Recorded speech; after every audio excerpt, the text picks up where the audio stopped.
Bonjour aux lecteurs de notre chaîne YouTube et aux membres du forum rcmac.com. Alors aujourd'hui, je vais vous présenter un moteur Nitro qu'on va démonter ensemble. C'est l'Alpha A872 qui a pris la suite du Club Racer qui n'est plus vendu, que j'avais présenté précédemment. Alors on va voir les différences avec le Club Racer, qui est en présentation d'ailleurs sur RCMag. Alors je sais qu'il y a plus de transferts. Dans celui-là, c'est au moins, je crois que c'est un 7 transferts. Voilà, 7 même plus 2. Alors que le Club Racer, c'était un 5 transferts. Alors on va le démonter entièrement et on va le présenter en détail. Alors déjà, quelques informations. Alors déjà, je remercie Cyril de Modelist 34. Je suis allé le voir tout à l'heure pour lui prendre un moteur. C'est des moteurs alpha, il en vend pas mal. Apparemment, ses clients sont très contents. Et surtout, ils offrent, ils ont une très belle qualité de finition, comme vous avez déjà pu voir sur les présentations. Et surtout, le rapport qualité-prix est vraiment pas mal, parce que là, ça coûte 149,90. Et c'est livré avec des buses alu, la bougie, ce qui n'est pas le cas des fois dans certains moteurs haut de gamme. Et avec ça, on peut envisager tout à fait de faire de la compétition pour ceux qui le souhaitent ou du loisir haut de gamme. Alors quand on ouvre, on a déjà la belle planche d'autocollant qui est assez complète, alpha. Voilà, c'est sympa, avec des belles couleurs. Moi, je la trouve assez sympa. Il y a le petit livret qui est en anglais, d'utilisation. Ah non, là il est. Je sais pas trop. S'il y a aussi du français. Alors voyons voir. Là je vois que de l'anglais. Parce que d'habitude c'est vrai que j'y fais pas trop attention. Il y a quelques réglages notamment sur le rodage. Non, c'est en anglais. Voilà. Et il y a l'habituel éclaté. Avec les références des pièces. Alors bon. Les moteurs de ces gammes-là, vu les prix où c'est vendu, je sais pas toujours si ça vaut le coup par exemple de changer une chemise piston.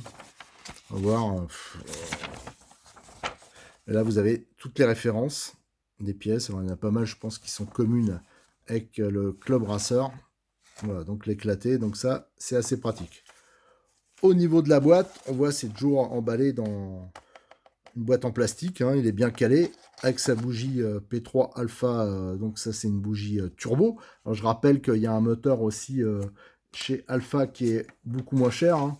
Alors je regarde, je me rappelais plus, il valait 109 €, c'est le 3 transfert, pareil que j'ai déjà présenté, et qui est pas mal, et qui existe en version tirette aussi, mais là on est quand même carrément dans des moteurs beaucoup plus haut de gamme. Alors vous fiez pas au prix, des fois c'est pas parce qu'un moteur est pas très cher qu'il est pas bien, qu'il pousse pas, les moteurs alpha ça pousse, il n'y a pas de problème, et vous allez voir que la finition elle est vraiment très belle. Alors ce qui est pas mal chez Alpha, c'est qu'il livre un joint de décompression supplémentaire. Bon, ça, à la limite, c'est vrai que ça se faisait beaucoup avant, on rajoutait le joint, notamment au rodage. Ouais, ça soulage un peu la bielle, c'est vrai que c'est un peu plus facile à démarrer, ça chauffe un peu moins l'été, donc ça peut être intéressant. Alors ça, on mesurera, mais normalement, c'est une cale, c'est un joint de décompression qui est petit. Là, on peut voir qu'on a des superbes buses, donc il y a 3 buses, il y en a une qui est montée d'origine, et il y en a 2 qui sont livrées. Alors pareil, vous pouvez comparer, il y a des moteurs haut de gamme, des fois les buses, elles sont en option. Alors là, on a une buse de 7 mm, et parfois en plastique. Et là, on a une buse de 8,5 si j'ai bien lu. Attendez, je regarde bien. Ou 6,5. Non, c'est plutôt 6,5. Voilà, ça je regarderai plus précisément quand je vais faire le démontage. Et vous avez le moteur, donc qui est bien protégé par ces bouchons. Voilà, ils sont tous. Alors, je crois même que c'est la première marque qui l'a fait, c'est les moteurs Alpha. On voit la culasse qui est de type allégé. Voilà, enfin, on peut voir, elle est quand même assez sympa. Alors, c'est pas spécialement une nouveauté, c'est une nouveauté chez l'importateur e-model. Disons, c'est plutôt un retour avec sûrement quelques améliorations, parce qu'à l'époque, il n'y avait pas ce carbu avec notamment les indications, là, les petits repères tout autour qui étaient gravés. Alors, 872, c'est une appellation, ça me dit quelque chose, qui date un peu, mais ça c'est plutôt 7, 2, ça représente 7 transferts et 2 boosters, en fin de compte, ça doit être ça. Mais le moteur, je pense qu'il doit avoir pas mal de nouveautés. Donc ça, on va entièrement le démonter ensemble. Et on va voir ses petits secrets. On va voir quand même pour le prix ce qu'il nous donne, ce qu'il nous offre. Alors là, j'ai sorti les petits outils. Alors en plus, j'en ai des tout nouveaux qui sont arrivés à vous présenter. Alors, pour démonter le moteur, il faudra le petit collier plastique. Hein, ça, c'est pour la chemise, si elle résiste. Comme c'est un moteur turbo, moi j'ai la petite bougie là. J'utilise si faut la mettre pour extraire notamment l'insert. J'ai la petite huile pour le remontage et j'en mettrai, c'est toujours bon ça va me permettre de vérifier le moteur. Et je remonterai avec de l'Afterrun. Hein. C'est l'huile qui va bien pour faire l'entretien des moteurs, les conserver. Et là, pour ceux qui suivent mes présentations, à chaque fois j'utilise ces outils. C'était des outils RB. Oh, ça a largement plus de 10 ans, hein, ces outils. Alors là, ça sert, notamment ici, vous avez une fourche. Hein. Ça permet d'extraire les bielles sans les abîmer, parce qu'il y a certains moteurs, alors pas les alphas généralement, mais où ça résiste. Alors ça permet d'extraire la bielle sans problème, quoi, sans abîmer, parce qu'il y a d'autres méthodes, mais ça peut être un peu plus embêtant. Et ça, c'est pour démonter les chemises. Alors il en existe plusieurs. Et vous voyez, ici, l'outil, quand on serre, ici, ça s'écarte, ça permet de coincer la chemise. C'est un extracteur de chemise. Voilà, donc ça, c'est des outils qui datent un peu. Hein. Et je pensais que, malheureusement, c'était plus dispo. Et là, bonne surprise, je crois qu'il a reçu ça aujourd'hui, Cyril. Alors, je vous donne la référence, c'est 250, la référence. Et c'est un outil, il y a donc 3 extracteurs, hein. Ça, c'est selon les cylindrées. Je pense que ça, c'est pour les moteurs type 2.5, les moteurs type 21, les 3.5. Et ça, c'est pour les gros moteurs, gros cubes. Donc c'est les 28, je pense. Il n'y a rien de marqué dessus, mais je pense que c'est ça. C'est livré donc avec deux types. Ça, c'est donc la pièce qui se met dedans, qui se visse directement dedans. Non, c'est plutôt celle-là. Voilà. Donc qui permet donc d'écarter les mâchoires hein, pour faire le serrage. Et ça sert aussi, alors ça sert aussi à extraire les bougies pour les inserts bougies non turbo. Voilà. Alors ça, c'est un kit d'outillage qui est sorti pour ceux qui veulent avoir quelque chose de sympa pour les moteurs. Et bien sûr, vous avez la fourche. Hein. Hop, ça tombe. C'est exactement la même. Vous voyez, c'est la même chose que l'outil que j'utilise depuis des lustres. Donc ça, je trouve ça hyper sympa que ça soit de nouveau disponible, surtout que le prix, je n'ai pas en tête le prix, mais il n'est pas excessif. Donc ça, c'est très bien. Il y a aussi ce petit outil. Alors moi, j'ai pas le bon. C'est l'outil, ça c'est pour les moteurs standards. Donc on met ça à la place de l'insert. Déjà, ça permet de l'extraire. Mais aussi, il y a ce petit tampon en plastique. Ça permet aussi de démonter, notamment si on veut démonter un embrayage. C'est un bloc piston. Enfin, moi, je l'utilise essentiellement pour démonter notamment les inserts. Des fois, ça peut bloquer sur certaines marques. Mais là, je l'ai prêté, la version turbo, et je ne l'ai pas récupéré. Voilà, allez, maintenant, on va pouvoir démonter le moteur. Allez, je pousse tout ça. Bien sûr, on démonte tout ce qui est. Alors, on fait ça sur une surface bien propre. Hein. Normalement, moi, je mets du sopalin en dessous. Mais avec la vidéo, ça sera peut-être pas terrible. Hop, voilà. Donc, on a le bouchon. C'est du standard. Hein. C'est un peu comme sur les autres marques. Et là, pour démonter la culasse, donc c'est du 2.5. Hop. Je desserre un peu tout en premier. Donc c'est une belle culasse, hein, elle est vraiment balèze. En plus, elles sont solides, les culasses Alpha. Moi, c'est des moteurs que j'ai utilisés pendant très longtemps. Et le jour où sur ma voiture, moi maintenant j'utilise un MP9 RTR. Et le jour où le moteur sera usé, hein, bon, ce qui n'est pas le cas pour l'instant, ben, je pense que je monterai un moteur de ce type. Ou alors un Alpha, mais tirette, mais comme ils ont fait les gros cubes. Alors ça, c'est le prochain moteur, je le récupère demain. C'est le prochain moteur que je vais vous présenter. C'est le 28 de chez Alpha, qui est basé sur donc la version la plus simple. Là, on va avoir un moteur qui est déjà un peu plus sophistiqué et qui est réglementaire pour ceux qui veulent faire des courses. Hein. Ça, c'est un moteur qui est tout à fait valable, hein, qui est bien connu. Voilà. Alors, on va déjà regarder le type de vis qu'on a. Hop. C'est de la grosse vis, c'est bien. Hop. C'est des vis de 3.5 dessus, donc c'est tout à fait classique. Donc c'est à manipuler avec une clé de 2.5. Alors comme je dis toujours, hein, l'outillage de qualité. Je rappelle, ça c'est les outils qui sont avec 4... Il y a 4 outils, 4 embouts dans le manche. Ça c'est hyper pratique, c'est aimanté en plus. Donc ça, c'est super. On voit l'insert qui fait, qui est très gros, hein, donc qui fait le diamètre du carter, en fin de compte. Et voilà, bon, moi, c'est pour ça que je prends la bougie que j'ai mis là. Je la mets là, c'est une vieille bougie qui me sert qu'à ça. Et ça me sert, voilà, comme ça, je peux la prendre avec une pince et tirer sans rien abîmer. Et là, ben, voilà, il n'y aura pas besoin d'utiliser l'extracteur, parce qu'en fin de compte, tout est venu. D'ailleurs, un petit détail, alors là, je vois tout de suite quelque chose qui est assez différent du Club Racer. Même le carter, il y a des trous d'allègement dedans.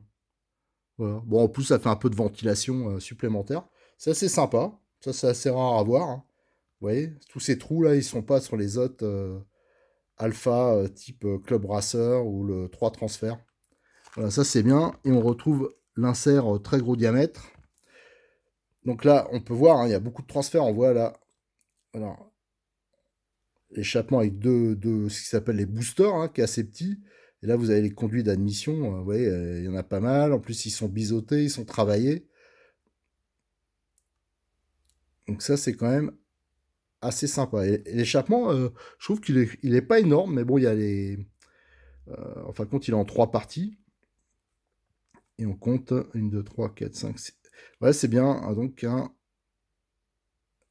2, 3, 4, 5, 6, 7, 8, 9. Ouais, donc c'est un 7 plus 2. Voilà. Donc c'est quand même du balèze, hein, pour du tout-terrain. Donc ça, bon, de toute façon, il est réputé pour pousser quand même pas mal. Alors je vais voir si l'insert, j'arrive à le séparer. J'aurais préféré bien sûr qu'il se sépare, qu'il se démonte en 2 parties. Alors on peut voir déjà la petite encoche que je regarde, elle était sur l'arrière. Non, elle est sur l'avant, l'encoche, vous voyez. Elle est alignée avec la petite encoche qui est ici et qui correspond à la goupille, là. Voilà, qui permet de bien placer la chemise. Voilà. Hop, hop, hop, hop. Ça force un peu. Bon, je vais chercher l'outil. J'avais pas pris ce qu'il fallait pour tapoter un peu sur l'insert et pour le sortir. Je vais le chercher parce que je l'ai pas sous la main. Voilà, j'ai démonté. C'est simplement que j'avais pas le bon tournevis sous la main. Avec le plastique, j'ai un tout petit peu tapoté tout autour, là, tout doucement, et c'est venu assez facilement. Mais généralement, l'insert, il se sépare tout seul. C'est plutôt la chemise qu'on a un peu de mal à extraire. Bon, là, ça a été un peu, un peu le contraire. Donc là, on retrouve 2 joints. Alors, je rappelle qu'il y en a un troisième qui est livré d'origine. Alors, le premier, il fait 2 à peu près. Et l'autre, il fait 1. Donc, il y a 3 dixièmes d'épaisseur, plus le troisième joint qui fait, je vais le chercher, il a l'air assez fin aussi, il doit faire un dixième, je pense. Ah non, c'est un 2 dixièmes aussi, voilà. Donc celui-là qu'on peut rajouter, ou alors on peut enlever le 1 et mettre le 2 à la place, on rajoute 2 dixièmes, enfin un seul dixième en plus, ça peut être pas mal pour le rodage. Bon, donc vous voyez, la chemise, elle me paraît assez épaisse, en plus elle est assez lourde, hein. Je sens bien, je viens de démonter juste un moteur avant, là, c'était une autre marque, et la chemise était plus légère, donc je pense que les parois étaient plus fines. Donc ça veut dire, pour la rigidité, c'est plutôt pas mal. Vous voyez, quand même, c'est du beau, assez beau travail, je trouve, hein, pour un moteur à 150 euros, c'est quand même assez sympa. Allez, alors, après, au niveau de la culasse, donc on voyait bien, hein, vous voyez les trous d'allègement, hein. Donc elle est quand même pas mal. En plus, elle a une forme légèrement incurvée. Donc ça devrait favoriser aussi les échanges thermiques. Allez, on va démonter le carbu. Alors, pareil, c'est une clavette. C'est un système habituel, hein, sur toutes les marques. Donc on peut voir le carbu, il est très bien, hein, chez Alpha. Donc là, on voit, on a une buse donc, AU de 8. Donc comme il y a 3 buses livrées avec, là on pourra vraiment adapter le moteur, le comportement du moteur au pilote. Donc on retrouve un joint torique ici, hein. C'est un beau carbu de toute façon. Et on retrouve un deuxième joint torique, vous voyez, au fond là, qui est placé dans le carter. Allez, maintenant, on va démonter le bouchon. Je regardais le carter parce que je le trouve assez sympa quand même.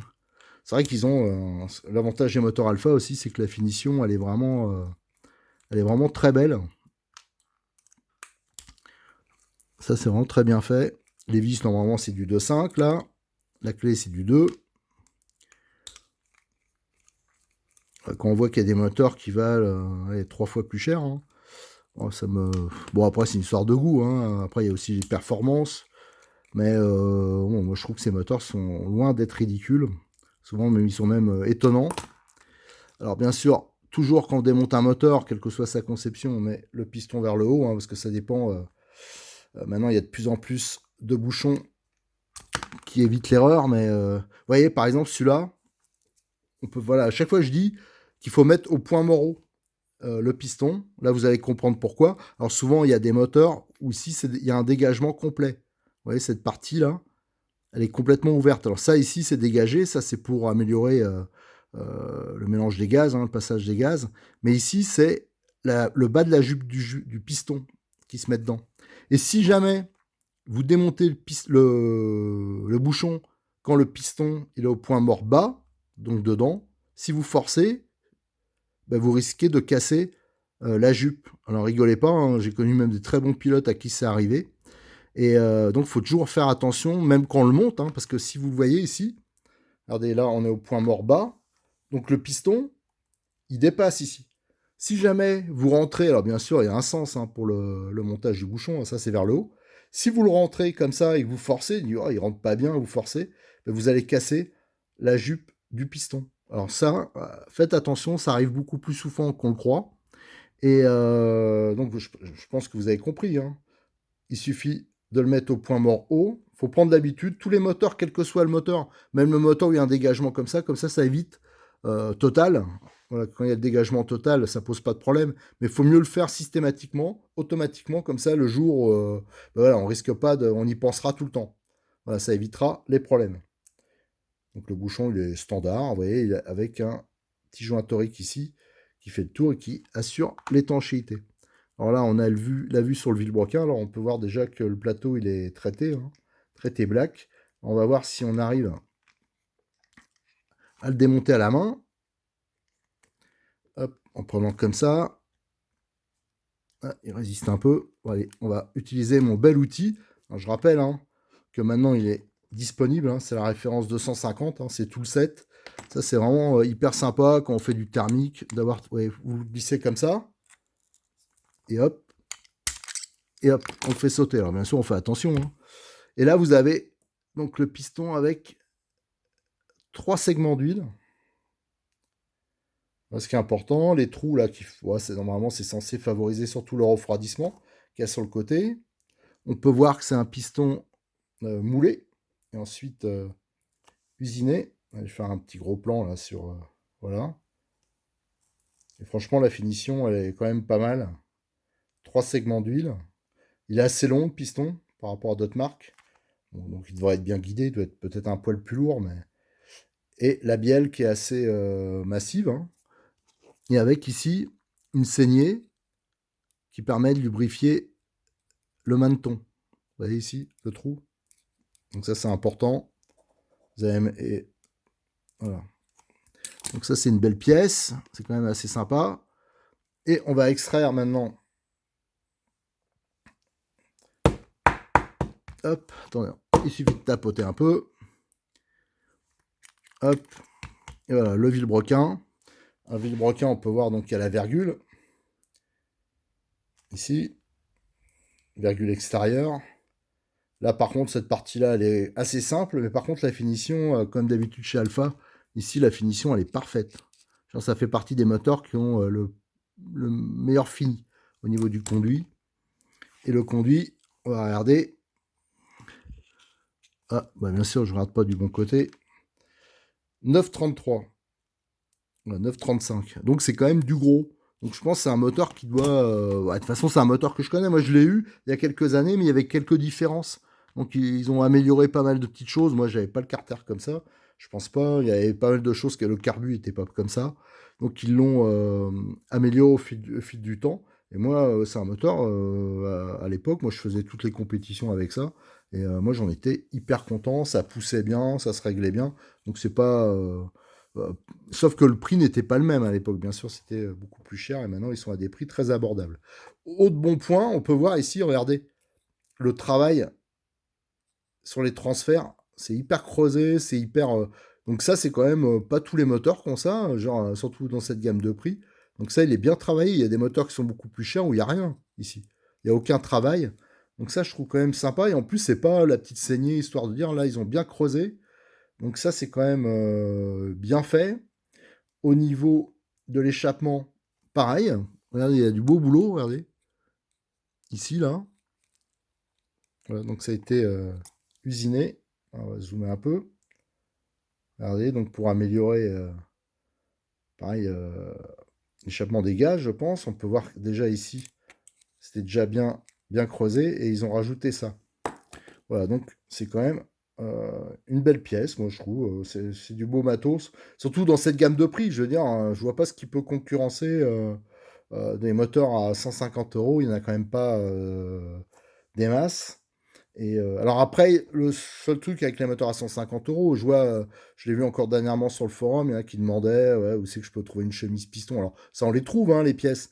Mais après, il faut bien calculer, est-ce que ça vaut le coup quand on doit par exemple changer chemise, parce que le moteur, on a beaucoup tourné, ou on a mal géré le filtre à air, ou un truc comme ça et qu'il est usé. Est-ce que ça vaut le coup de les refaire? Ou est-ce que ça vaut pas mieux d'en racheter un? Quand on arrive dans ces gammes de prix, là, faut bien cogiter. Alors les pièces sont pas trop chères hein, non plus, mais c'est quand même des questions à se poser. On peut voir le carter quand même, il est hyper rigide. Voilà, il y a des nervures partout. Bon, moi je trouve que c'est du beau matos. Voilà, bon, on a à peu près tout décortiqué. Et de toute façon, je vais vous le faire en détail pour le présenter en photo sur RC Mag. Et voilà ce qu'on pouvait dire sur ce petit moteur. Et bah, je vous donne rendez-vous sur le forum si vous voulez voir les photos. Moi, je vais un peu tout décortiquer, présenter le carbu, le démonter entièrement, tout ça, et vous donner un maximum de détails, avec notamment les mesures, les poids. Je vais peser les pièces et je ferai un comparatif en images avec le prédécesseur, le Club Racer.